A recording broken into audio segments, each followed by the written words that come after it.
মৰমৰ ছাত্ৰ-ছাত্ৰীসকল, আজি মই তোমালোকৰ বাবে অষ্টম শ্ৰেণীৰ অংকুৰণৰ নিয়ৰ শীৰ্ষক পাঠটি যুগুতাই আনিছোঁ। নিয়ৰ নামৰ কবিতাটিৰ পাঠভিত্তিক ক্ৰিয়াকলাপবোৰ সুন্দৰকৈ ইয়াত আলোচনা কৰা হৈছে। ভিডিঅ'টো স্কিপ নকৰাকৈ শেষলৈকে চালে তোমালোক যথেষ্ট উপকৃত হ'বা। তেন্তে আহাচোন ভিডিঅ'টো আৰম্ভ কৰোঁ।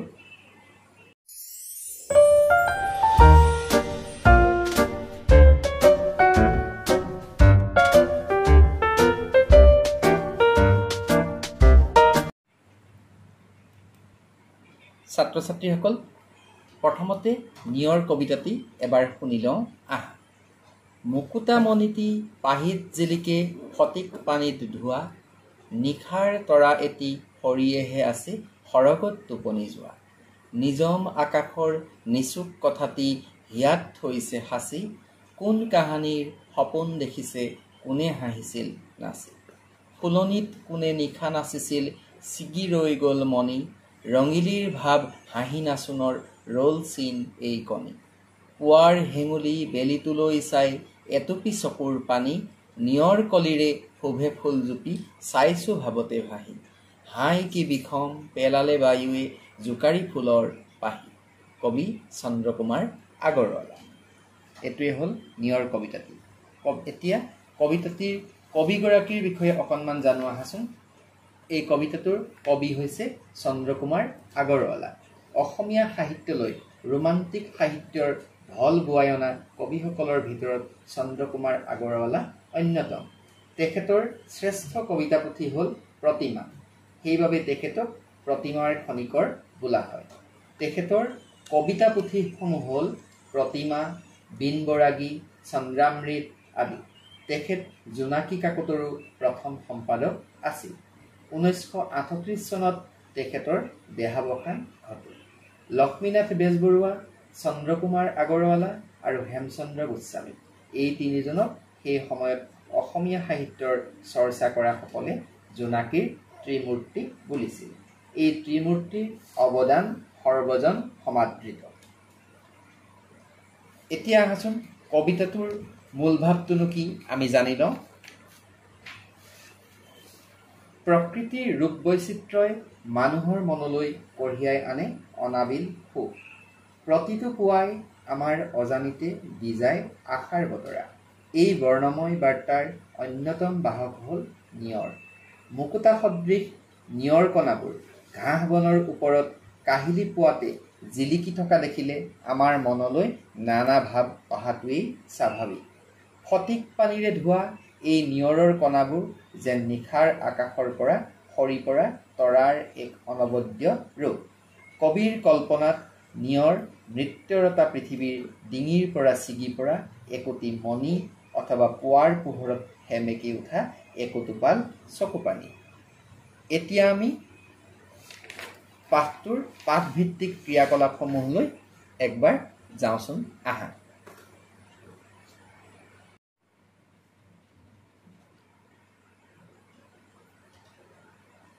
মুকুতা মণিটি বুলি কবিয়ে কিহক বুজাইছে? উত্তৰ: মুকুতা মণিটি বুলি কবিয়ে নিয়ৰৰ কণাটোক বুজাইছে। খ নম্বৰ প্ৰশ্নটো হ'ল, নিয়ৰক কবিয়ে কাৰ কাৰ লগত তুলনা কৰিছে? উত্তৰ: নিয়ৰৰ কণাটোক কবিয়ে আকাশৰ পৰা সৰি পৰা একোটা তৰাৰ লগত অথবা নৃত্যৰতা পৃথিৱীৰ ডিঙিৰ পৰা ছিঙি পৰা একোটি মণিৰ লগত নাইবা পুৱাৰ পোহৰত সেমেকি উঠা একোটোপাল চকুপানীৰ লগত তুলনা কৰিছে। গ নম্বৰ প্ৰশ্নটো হ'ল, নিয়ৰে হিয়াত কি সাঁচি থোৱাৰ কথা কৈছে?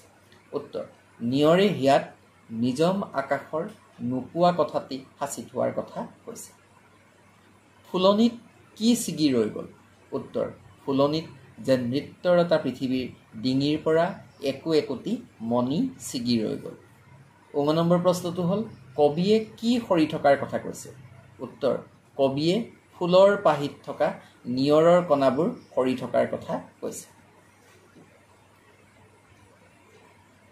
ইয়াৰ পিছত আহিল শব্দবোৰৰ অৰ্থ লিখা। শব্দবোৰৰ অৰ্থ মই ইয়াত এই পাঠটোৰ যিবিলাক কঠিন শব্দবিলাকৰ অৰ্থ মই কৈ দিছোঁ। তোমালোকে আৰু বিভিন্ন শব্দৰ অৰ্থ জানিবৰ কাৰণে একোখনকৈ অসমীয়া অভিধানৰ সহায় ল'ব পাৰা। ফটিক ফটিক মানে হ'ল নিৰ্মল স্বচ্ছ এবিধ বৰ বগা পাথৰ। শোভে মানে হৈছে শোভা কৰে। হেঙুলি হেঙুলৰ নিচিনা ৰঙা বৰণৰ। নিজম নীৰৱ নিঃশব্দ। নিচুক মানে হ'ল মনে মনে থকা। ইয়াৰ পিছৰ প্ৰশ্নটো হ'ল প্ৰসংগ সংগতি দৰ্শাই ব্যাখ্যা কৰা। প্ৰসংগ সংগতি দৰ্শাই ব্যাখ্যা কৰিবৰ কাৰণে ইয়াত কবিতাৰ যিটো অংশ দিয়া হৈছে সেই অংশটো হ'ল নিজম আকাশৰ নিচুক কথাটি হিয়াত থৈছে সাঁচি, কোন কাহানীৰ সপোন দেখিছে কোনে হাঁহিছিল নাচি। উক্ত কবিতা ফাঁকি অষ্টম শ্ৰেণীৰ অংকুৰণত থকা চন্দ্ৰকুমাৰ আগৰৱালাদেৱৰ নিয়ৰ কবিতাটিৰ পৰা তুলি দিয়া হৈছে। মুকুতাৰ দৰে নিয়ৰৰ কণাবোৰ ঘাঁহ বনৰ ওপৰত পৰি পুৱাৰ ৰ'দত জলমলাই আছে। নিয়ৰৰ কণাবোৰ দেখি কবিয়ে উদ্ধৃত কথাষাৰ কৈছে। ঘাঁহ বনৰ ওপৰত পৰি থকা নিয়ৰৰ টোপালবোৰ যেন নিশাৰ আকাশৰ পৰা সৰি পৰা একোটি তৰা। সেই তৰাবোৰে যেন বুকুত সাঁচি ৰাখিছে নিঃশব্দ আকাশৰ বহু নোকোৱা কথা।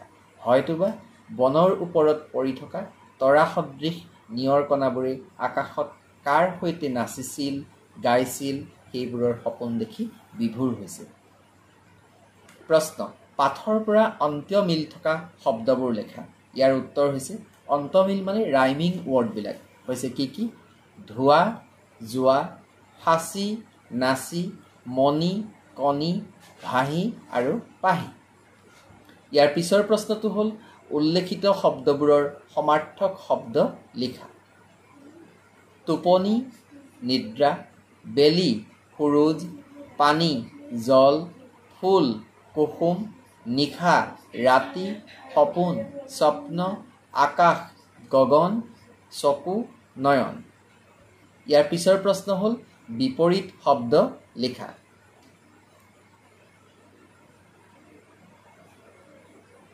বিপৰীত শব্দ লিখা।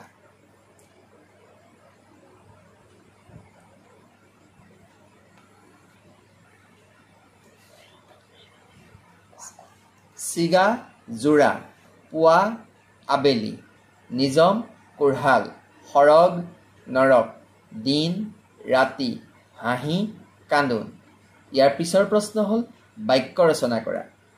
মুকুতা, মুকুতাৰ মালাধাৰে ছোৱালীজনীক তুলি ধৰিছে। পাহি, নাচনীজনীয়ে কপৌ পাহি খোপাত গুজি ল'লে। শোভে, নিয়ৰ কলিৰে শোভে ফুলজুপি চাইছোঁ ভাৱতে বহি ভাহি। ফটিক, ফটিকৰ ধাৰহেন নিজৰাৰ পানী টুপি খাই পিয়াহ গুছিল। ইয়াৰ পিছৰ প্ৰশ্ন হ'ল এটা শব্দত প্ৰকাশ কৰা। প্ৰথমটো হ'ল যি আনৰ উন্নতি দেখিব নোৱাৰে। ইয়াৰ উত্তৰ হ'ব পৰশ্ৰী কাতৰ অথবা চকু চৰহা। একে মাকৰ সন্তান সহোদৰ, যাৰ ঘৰ বাৰী নাই অঘৰী, যিজনে ভাল বেয়া বিচাৰ কৰিব নোৱাৰে অবিবেচক, যি আগে হোৱা নাই অভূতপূৰ্ব। ইয়াৰ পিছত দিছে খণ্ড বাক্যৰে বাক্য ৰচনা কৰা।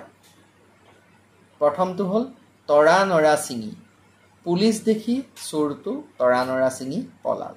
আকাশত চাং পতা,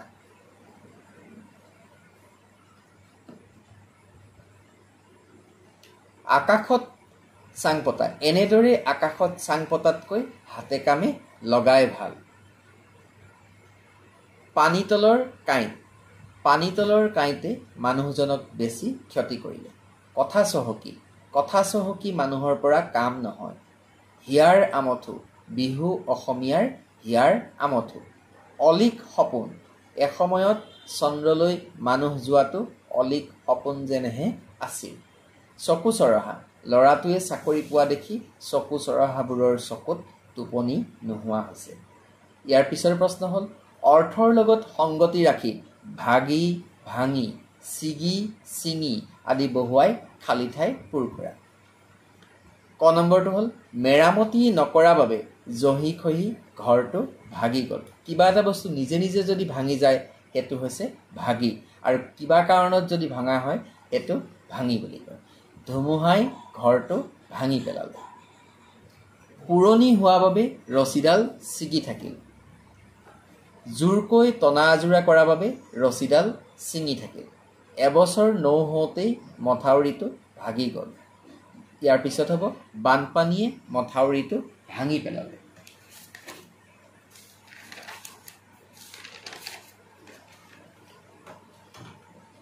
আজিৰ ভিডিঅ'টো ইমানেই। ভিডিঅ'টোৱে তোমালোকক উপকৃত কৰা বুলি জানিলে মোৰ কষ্ট সাৰ্থক হৈছে বুলি ভাবিব পাৰিম। শেষত তোমালোকৰ মংগল আৰু সুস্বাস্থ্য কামনাৰে মনোজ শইকীয়া ছাৰ। ধন্যবাদ।